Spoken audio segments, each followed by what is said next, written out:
사랑하는 은혜생교회 성도 여러분들, 안녕하십니까? 김광훈 목사입니다. 그리고 오늘 하루도 하나님의 말씀을 읽을 때에 이 말씀을 통하여 우리를 향하신 그 하나님의 크신 사랑을 깨닫고 나아가서 우리가 오늘 이 말씀을 통하여 받은 그 하나님의 크신 사랑을 이 세상에 전하고 증거하고 또 나누어 줄 수 있는 그런 귀한 하루, 귀한 성도들이 되셨으면 좋겠습니다. 이 시간 함께 살펴볼 하나님의 말씀은 마태복음 26장 47절에서 56절까지의 말씀입니다. 오늘 이 본문은 예수님의 순환의 시작을 알리는 본문이거든요.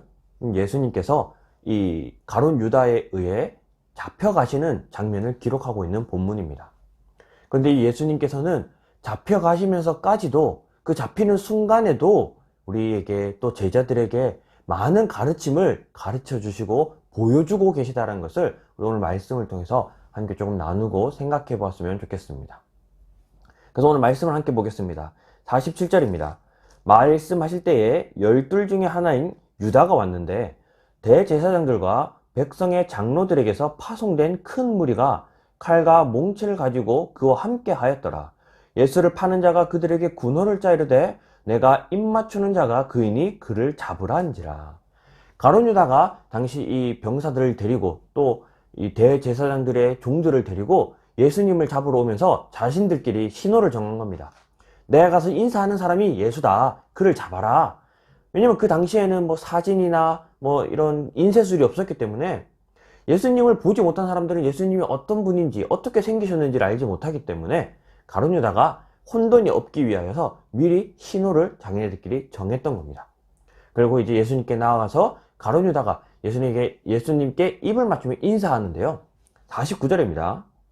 곧 예수께 나와 랍비여 안녕하시옵니까 하고 입을 맞추니, 이 가룟 유다의 인사를 보면요, 예수님을 향해서 랍비여 하고 부르고 있습니다.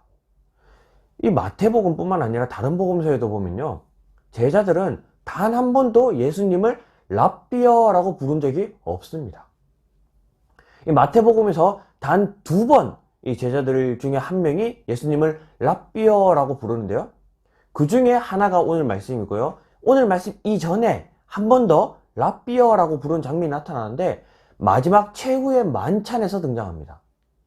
최후의 만찬에서 예수님이 제자들을 향하여서 너희 중에 나를 팔 자가 있느니라 라고 말씀하셨을 때 26장 22절에 다른 제자들은 전부 주여 나는 아니지요 라고 물어보는데요, 가룟 유다만이 이 26장 25절에 보면 예수님을 향하여서 랍비여 나는 아니지요 라고 대답을 하고 있습니다. 이처럼 가룟 유다가 예수님을 배반하기로 마음을 정하였을 때 그의 언어에 변화가 생겼다는 겁니다. 그 전까지만 해도 예수님을 향하여 주님, 주여 이렇게 불렀는데 이 가룟 유다가 예수님을 배신하기로 마음이 정하고 난 이후부터는 예수님을 향하여 주님이라 부르지 아니하고 랍비여, 선생이여 라고 부르기 시작했다는 거죠. 이처럼 우리의 마음의 변화를 가장 쉽게 발견할 수 있는 것은 우리의 언어의 행동입니다. 우리가 어떤 언어를 사용하느냐에 따라서 우리의 마음을 한번 살펴보고 돌아볼 수 있는 좋은 방법인데요. 예를 들어서 제가 이제 뒤늦게 신앙생활을 하게 된 한 성도를 알게 된 적이 있습니다. 그러니까 이제 나이가 좀 어느 정도 들어서 나중에 믿음을 가지게 된 성도인데요, 그 성도님이 믿음을 가지기 전부터 알고 지냈던 사이였거든요. 그 성도님이 이게 믿음이 자라기 전에는 정말 지극히 세상적인 사람이었습니다. 그래서 이 표현하는 것도 보면요, 뭐 욕을 엄청 자주 하시고요, 뭐 정말 이렇게 표현하기 좀 어려운 그런 욕들도 많이 사용하셨는데, 믿음이 점점 생기기 시작하시면서부터 그 성도께서 이 욕하는 게 현저히 줄어들기 시작하면서 어느 순간부터는 욕을 하지 않는 그런 모습을 발견하게 되었습니다. 이처럼 우리의 마음의 변화가 있으면 우리의 이 언어에도 그게 가장 잘 나타나게 되는데요, 우리의 마음이 어디에 있는가 우리 한번 살펴볼 수 있는 좋은 방법인 것 같습니다. 우리가 평소 이렇게 생활할 때 사용하는 언어가 세상적인 언어 혹은 또 세상을 향한 언어, 또 세상을 위한 언어를 사용하고 있었다면 우리의 마음은 세상에 많이 향해져 있는 것 같습니다. 그런데 반대로 우리의 마음이 정말 하나님께 향해져 있다면 우리가 사용하는 언어들은요, 이 성경적인 언어, 또 성경에서 나타나는 그런 표현들을 많이 사용할 겁니다. 뭐 대표적으로 뭐 서로를 위로하고 사랑하고 격려하고 이런 언어들이 많이 사용되기도 하겠죠. 그래서 오늘 하루 우리가 사용하는 언어를 한번 돌아볼 수 있는 그런 성도들이 되었으면 좋겠습니다. 내가 평소에 어떤 언어를 사용하는가? 세상적인 일을 매일 얘기하고 세상적인 표현을 하고 세상적인 용어를 사용하고 온통 내 언어가 세상에 맞춰져 있다면 내 마음은 하나님보다는 조금 더 세상에 향해 있지 않는가 자신 한번 돌아볼 수 있는 그런 귀한 시간이 되었으면 좋겠습니다. 이처럼 가룟 유다가 예수님을 향하여 랍비여 이렇게 인사를 하니까 그럼에도 예수님께서는요 50절에 예수께서 이르시되 친구여 네가 무엇을 하려고 왔는가 행하라 하신대 이에 그들이 나와 예수께 손을 대어 잡는지라. 끝까지 자신을 배신한 이 가룟 유다를 향해서 예수님은 친구여 하고 그를 불러주고 계시다는 겁니다. 우리가 수없이 죄에 넘어지고 수없이 예수님을 부인하고 부정하고 살아갈 때에도 그럼에도 예수님은 끝까지 우리를 향하여 계시다는 거죠. 우리를 놓지 않으신다라는 겁니다. 그래서 우리가 어제 큰 죄를 범하고 우리가 오늘 또 하루를 살면서 또 죄악에 넘어질지라도 우리가 넘어지는 그 순간 예수님을 떠나는 것이 아니라 그럼에도 우리를 향하여 친구야 하고 불러주시는 그 예수님을 기억하면서 다시 한번 예수님 앞에 우리가 무릎을 꿇고 우리 죄를 뉘우치고 회개하는 그런 돌이킴을 우리 가지고 살아갈 수 있는 그런 귀한 성도들이 되었으면 좋겠습니다.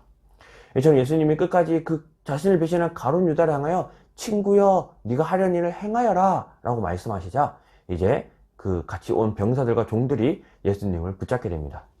그때 옆에 있던 한 제자가 51절에 예수와 함께 있던 자 중에 하나가 손을 펴 칼을 빼어 대제사장의 종을 쳐 그 길을 떨어뜨리니, 뭐 요한복음에 의하면 이게 베드로라고 기록이 되어 있지만 예수님의 제자 중 한 사람이 그 예수님을 붙잡으려 하는 이 대제사장의 종의 귀를 잘라버립니다. 그래서 예수님께서 52절에 이 예수께서 이르시되 네 칼을 도로 칼집에 꽂으라 칼을 가진 자는 다 칼로 망하느니라 하고 이 베드로의 행동을 그 종 칼을 꺼내든 그 제자의 행동을 이제 꾸짖고 계십니다. 이처럼 우리가 이 세상을 싸울 때 칼과 같은 무기를 가지고 싸우는 자들이 아닙니다. 오히려 우리에게 주어진 칼은 어떤 칼입니까? 성경에서 우리에게 말씀하시는 우리가 붙들어야 할 칼은 말씀의 칼이죠. 우리가 이 세상과 싸울 때는 말씀을 붙들고 우리가 싸우는 자들입니다. 이 세상의 것을 가지고 이 세상의 무기를 가지고 싸우는 것이 아니라 우리는 하나님의 말씀을 붙들고 하나님의 말씀을 가지고 이 세상을 살아내야 하는 자들이라는 거죠. 그래서 이 세상의 것, 이 세상의 지혜, 이 세상의 어떠한 그런 것들로 이 세상을 살아가는 자들이라면 결국 그것에 의해 망하게 됩니다. 그래서 우리는 오직 하나님의 말씀을 붙들고 하나님의 말씀대로 때로는 세상이 더 강해 보인다 할지라도 그것은 우리가 보기에 그럴 뿐이고요.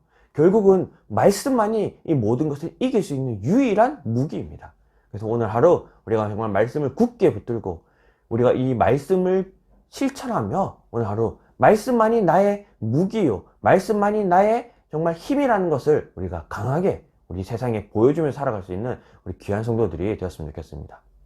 여기서 오늘 이 붙잡히시는 중에 예수님께서 보여주시는 정말 가장 큰 교훈은요 53절입니다. 너는 내가 내 아버지께 구하여 지금 12군단 더 되는 천사를 보내시게 할 수 없는 줄로 아느냐? 내가 만약 그렇게 하면 이런 일이 있으리라 한 성경이 어떻게 이루어지겠느냐 하시더라. 예수님께서 이 칼을 꺼내든 제자에게 이렇게 말씀하십니다. 내가 하나님께 부탁만 하면 12군단도 더 되는 더 많은 강한 군사들을 하나님께서 안 보내주시겠느냐. 하지만 내가 그렇게 하지 않는 이유는 말씀이 이루어지게 하기 위해서다 라고 말하고 있습니다. 여기서 우리가 정말 오늘 하루 중요하게 붙들었으면 좋겠는 것은요 할 수 있음에도 하지 않는 것, 이게 예수님께서 잡히시는 순간에도 우리에게 보여주시는 정말 큰 깨달음과 교훈이라는 겁니다. 우리가 오늘 하루 살면서 많은 죄에 노출이 되고 우리가 그 죄를 범할 수 있습니다. 그러나 우리가 그럼에도 그 죄를 범할 수 있음에도 하지 않는 것이 중요하다라는 거죠. 이 사도 바울도 그런 가르침을 주지 않습니까? 우리가 부정한 음식을 먹을 수 있음에도 누군가가 그거에 의해서 마음에 어떤 낙심이 되고 어떤 마음에 이런 뭐 좌절이 된다면 할 수 있음에도 하지 않는 것, 그게 성숙한 신앙이다 라고 말하는 것처럼, 제가 아는 한 목사님 중에 이제 뒤늦게 방황하시다가 뒤늦게 목회를 시작하신 목사님이 계신데, 정말 술을 좋아하시던 목사님이십니다. 그래서 평소에도 이제 목사 안수를 받기 전에 혼자서 이게 술을 즐겨 드셨던 그런 습관이 아직까지 계속 있으셨던 목사님이신데, 이제 목사 안수를 받으시고 난 뒤에 그 좋아하시던 술을 탁 끊으시고 이제 그렇게 말씀을 하시는 거예요. 난 술 마셔도 된다. 그럼에도 내가 술을 마시지 않는 이유는 혹여나 나의 이 모습에 의해서 누구라도 성도 한 명이 낙심하게 될까봐 내가 술을 먹지 않겠다라고 다짐을 하시면서 술을 끊으셨던 목사님이 있습니다. 이처럼 할 수 있음에도 하지 않는 것, 이게 정말 우리가 오늘 하루 좀 꼭 붙들었으면 좋겠습니다. 우리가 정말 오늘 이 특별히 말씀 속에서 우리가 좀 실천했으면 좋겠는 것은요, 마태복음 24장 12절에 보면 예수님께서 종말의 때를 설명하시면서 불법이 성함으로 많은 사람의 사랑이 식어지느니라. 그러나 끝날까지 견디는 자는 구원을 얻으리라 라고 말씀하셨습니다. 그래서 우리가 이 세상 끝날 종말에 가까울 때는 사랑이 없어져 가고 있다는 거죠. 이 세상 속에서 우리가 정말 할 수 있음에도 하지 않는 이 실천이 있는 하루가 되었으면 좋겠습니다.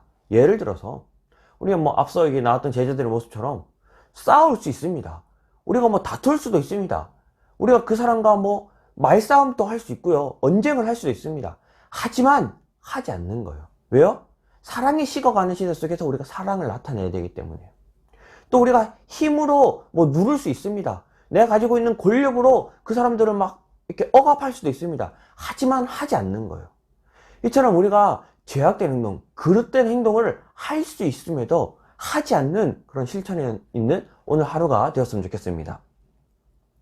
그래서 오늘 제가 같이 좀 이렇게 실천했으면 좋겠다라고 하면서 몇 가지 정리를 했는데, 우리가 오늘 하루 정말 쉽게 우리가 좀 실천했으면 좋겠다라고 이제 생각이 드는 것을 제가 고민을 해보니까, 저 또한 그렇지만 살면서 몇 차례, 그러니까 하루에도 몇 번씩 화를 낼 때가 많은 것 같습니다. 화가 막 이렇게 끌어올라서 나도 모르게 막 언성이 높아지고 또 막 비판하고 막 헐뜯고 막 이렇게 화를 낼 때가 있는데요. 오늘 하루 우리가 정말 이 사랑이 없어져가는, 사랑이 식어져가는 이 종말의 때에 우리가 오늘 하루 사랑을 실천하고, 그리고 화를 낼 수 있음에도 화를 내지 않고 정말 반대로 화가 아닌 사랑으로 우리가 오늘 하루를 좀 살아낼 수 있었으면 오늘 하루가 조금 더 풍성해지지 않을까 하는 생각을 하게 되었습니다.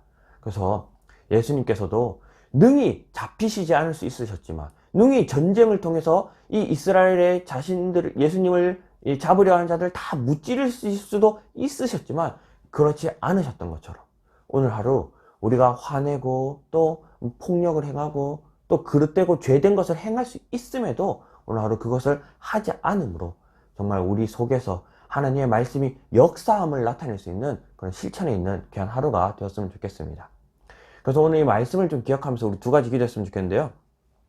우리 먼저는 우리 자기 자신을 위해 기도하도록 하겠습니다.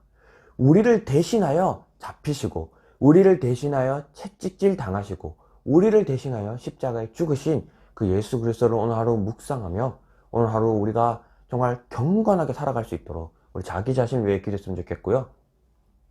두 번째는 우리 다음 세대들을 위해서 좀 기도했으면 좋겠습니다. 정말 세상이 악해져 가고 있습니다. 이런 각종 미디어를 통해서 음란한 것들, 또 폭력적인 것들, 죄악된 것들이 무분별하게 막 이렇게 우리 아이들에게 노출되고 있는데요. 우리가 그것을 막을 수 없다면 최소한 우리가 그들에게 모범적인 모습, 사랑이 풍성한 모습, 우리의 언어까지, 우리의 행동까지도 정말 이 세상과는 다른 그런 모습을 좀 보여줄 수 있도록, 그래야 정말 우리 이 악해져가는 세상 속에서 우리의 모습을 보고 우리 다음 세대들이 조금이라도 좀 경건하게, 거룩하게, 바르게 자랄 수 있도록, 우리 이 악해져가는 세상 속에서 우리 다음 세대들이 정말 하나님의 말씀을 잘 붙들고 살아갈 수 있도록 다음 세대들을 위해서도 좀 기도했으면 좋겠습니다. 우리 자기 자신과 우리 다음 세대를 위해 이 시간 다 같이 한번 기도하도록 하겠습니다. 기도하겠습니다. 사랑하는 하나님, 감사합니다.